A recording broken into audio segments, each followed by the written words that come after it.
Plumbing 101. I'm going to attempt to fix a leak that's been plaguing me for quite a while. It's in the bathroom. It's yucky. So I've got all my stuff ready. I've got my plumber stuff, epoxy, and a new valve. And I've got I already turned the water off, and I already cut out the bad section here. You can see it. It was up to there. See the two pieces?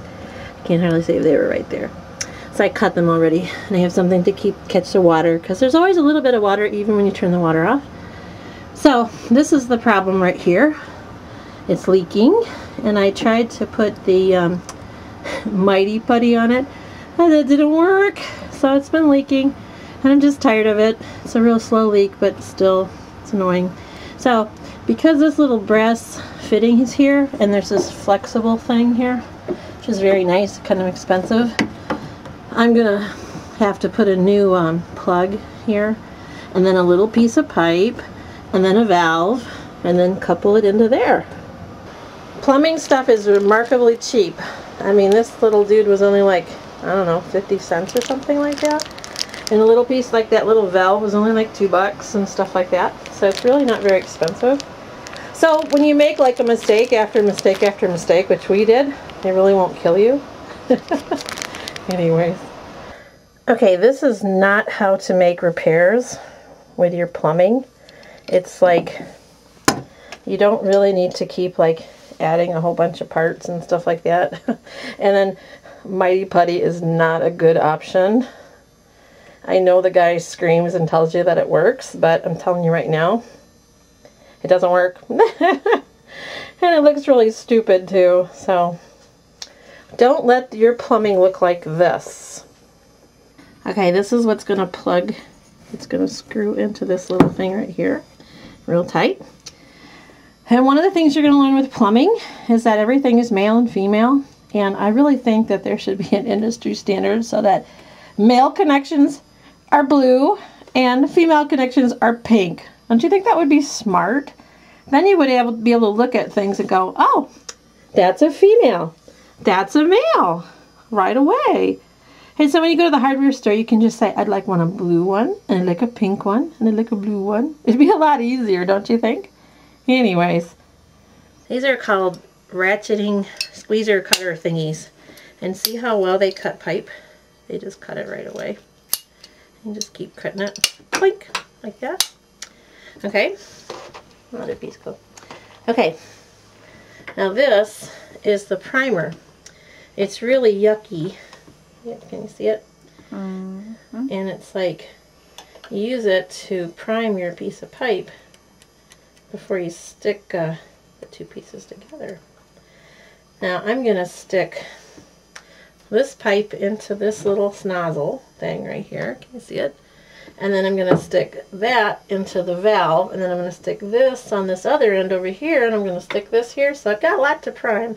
So anyways, you don't get it too sloppy, but you just basically kind of go around the outside of it.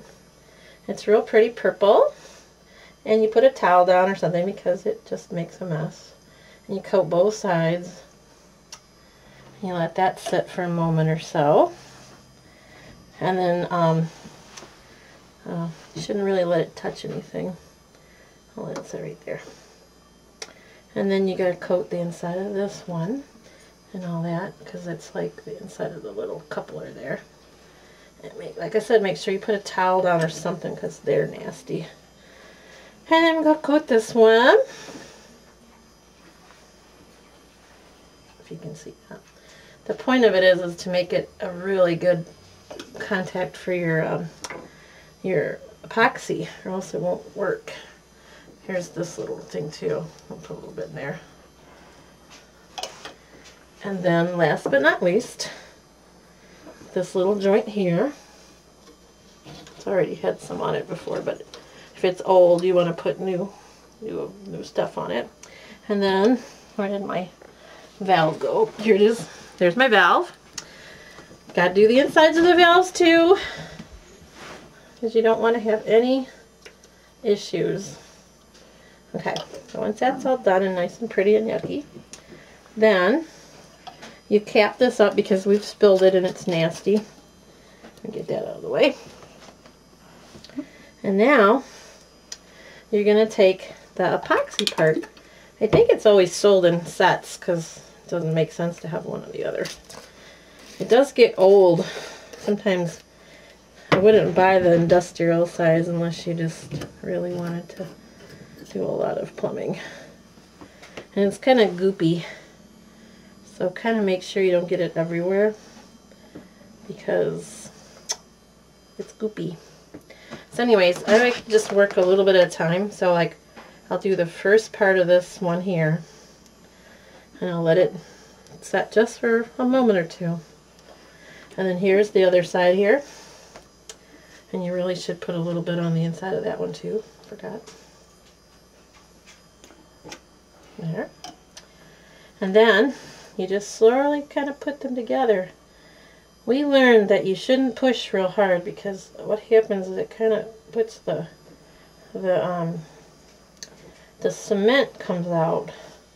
You know, like if you were just to shove it in there real fast, it doesn't get a good seal, so you don't want to do that. So see how I'm just kind of slowly putting it in there? When it doesn't seem like it goes any further, just stop, let it go. It should be pretty cool. So then to do the next step is to put it to the valve. It's kind of fun to do this, to be honest. It's sort of like a puzzle. You know, you just kind of keep working on your puzzle pieces. And then you put this one in there. Oops. Again, it doesn't have to set, but you just don't want to force them real fast.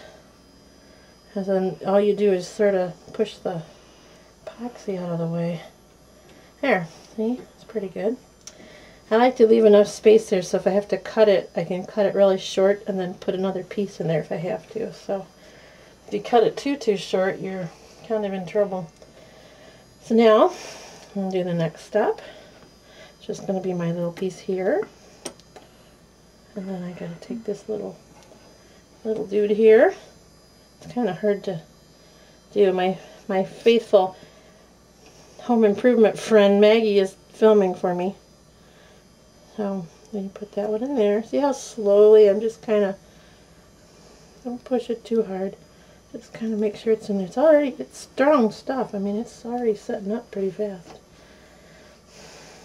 But it takes 2 hours to really cure good.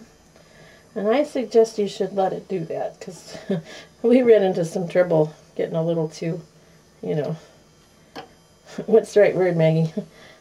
Antsy. So just put that little dude in there.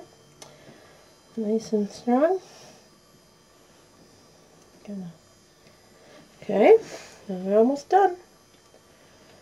It's been bugging me for a while, so I'm kind of happy to have this done. There, put a little bit in there. And then the last is that little piece here. That's actually in the wall. So, since I don't want to spill the contacts, I'm going to put that down there. Now, the nice thing is that I want the, you see, I want the valve to be like, oops, I have to turn it a little bit here. I don't want it to be, you know, down. I want it to be up, so I'm going to have to make sure it kind of goes in that way. And I'm just going to tighten it in there. It's kind of hard because it doesn't want to fit in there. There, that looks pretty good. Alright, look at that. What do you think, Maggie? It's nice looking. I love the color, and I love how it does your nails and stuff. It looks so beautiful. Doesn't it look beautiful? Shoot, I should do the others so they all match. But anyways, so once this is all dry, we'll let it dry for a while. We'll turn the water on and we'll test it. Hopefully it works. If it doesn't work, then I've got another problem. So, but I think it will. It's kind of cool. I think it's kind of fun. I think it's kind of fun. Think it's kind of fun, Maggie? I think so. Always be careful to close up all your junk because this stuff stinks and it's nasty.